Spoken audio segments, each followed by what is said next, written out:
판사, 변호사, 기자, 방청객을 눈앞에 두고 검사 측이 증거로 사기를 치는 말도 안 되는 일이 벌어집니다. 진짜 모두가 속았습니다. 정경심 교수님의 항소심 2차 공판을 보고 왔습니다. 권력형 사모펀드 비리라는 뭔가 대단한 범죄 의혹으로 시작한 이 사건은 이제 동양대 표창장이라는 전설을 만들었습니다. 앞으로 동양대 표창장만으로 징역 4년에 벌금 5억이라는 판결을 내린 이 사건은 100년이 지나도 기록으로 남을 겁니다. 이 정경심 교수 재판은 사건을 수사해서 재판으로 온 것이지만 사실 재판 안에서 사건이 또 생기는 아주 특이한 재판입니다. 이번에 큰 사건이 있었습니다. 재판에서 검찰이 대담하게 재판 도중에 가짜 증거를 내놓는 평범한 일을 하게 됩니다. 지금부터 자세히 알려드릴게요. 검찰이 너무 말을 많이 바꿔서 도대체 표창장을 어떻게 위조했다는 건지 정확히 말할 수 있는 사람이 없습니다. 검찰도 모릅니다. 우리가 어떻게 합니까? 검사가 이렇게 재판장에서 당당하게 소리쳤는데 이게 유죄가 났습니다. 무섭죠? 1년 8개월 재판을 계속하면 실제로 법정에서는 어떤 일이 벌어지냐면요, 전에 아주 큰 주제로 다투던 것들, 예를 들어 표창장을 위조했냐 안 했냐, 이런 큰 카테고리에서 서로 계속 합의를 합니다.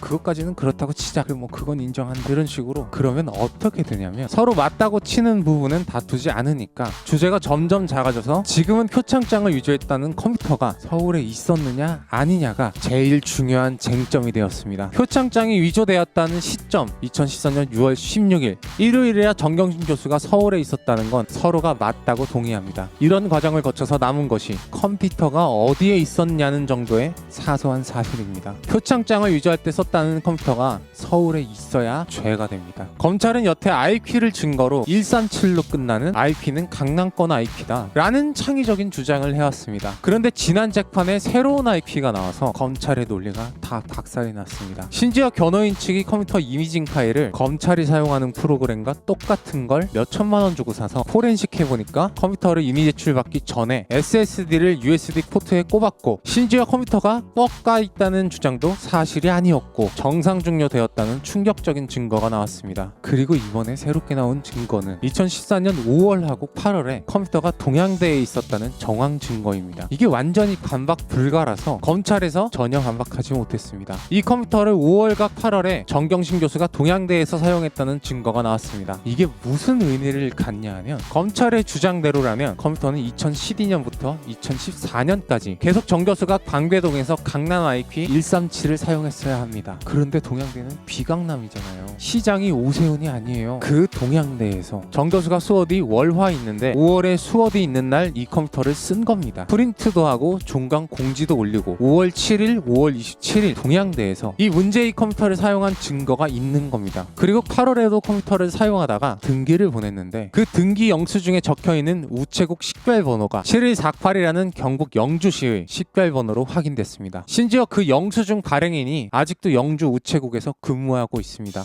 이게 무슨 의미냐면, 검찰이 6월 16일 서울에서 이 컴퓨터로 위조를 했다고 하는데 5월과 8월에 영주에서 사용한 증거가 나온 거예요. 그러니까 컴퓨터가 계속 서울이 아니라 동양대에 있었다는 증거를 검찰이 반박하지 못한 겁니다. 그러면 어떻게 되냐면, 정 교수는 서울에 있었고 컴퓨터는 동양대에 있었으니 대한민국에서 순간이동 초능력자를 검찰이 발견했거나 아니면 생사람을 잡아서 구속시킨 겁니다. 6월 16일 컴퓨터가 서울에 있었다는 새로운 증거를 검찰이 제시하지 못하면 이 재판은 무죄가 나와야 마땅합니다. 그리고 이 재판은 재판 안에서 또 다른 사건이 벌어진다고 말했잖아요. 판사, 변호사, 기자, 방청객을 눈앞에 두고 검사 측이 증거로 사기를 치는 말도 안 되는 일이 벌어집니다. 거짓말을 너무 뻔뻔하게 하니까 그날은 방청한 모두가 그게 사실인 줄 알았는데 확인해보니까 전부 거짓말이었어요. 와, 진짜 모두가 속았습니다. 변호인이 PC 정상 종료의 증거로 제출한 걸 가지고 검사 측이 다시 확인해보니까 사실 그건 비정상 종료의 증거였었다. 우리가 구글링도 해보고 배레도 확인해보고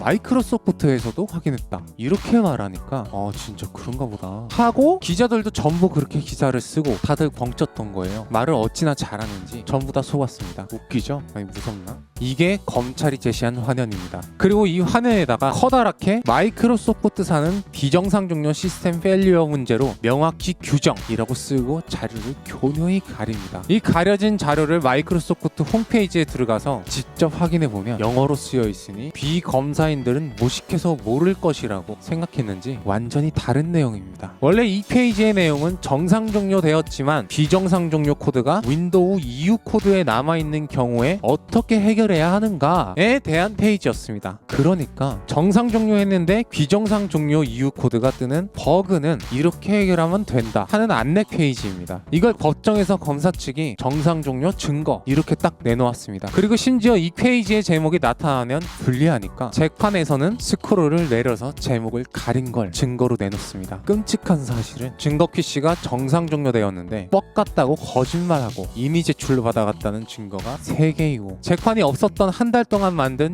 유일한 반박 자료가 이건데 이게 다 거짓말로 이루어진 자료라는 겁니다. 법정에서 거짓말을 하고 허위 자료를 제출한 사람들은 집으로 퇴근합니다. 그런데 정경심 교수가 돌아간 곳은 감옥입니다. 고양이 뉴스 원재은이었습니다. 안녕!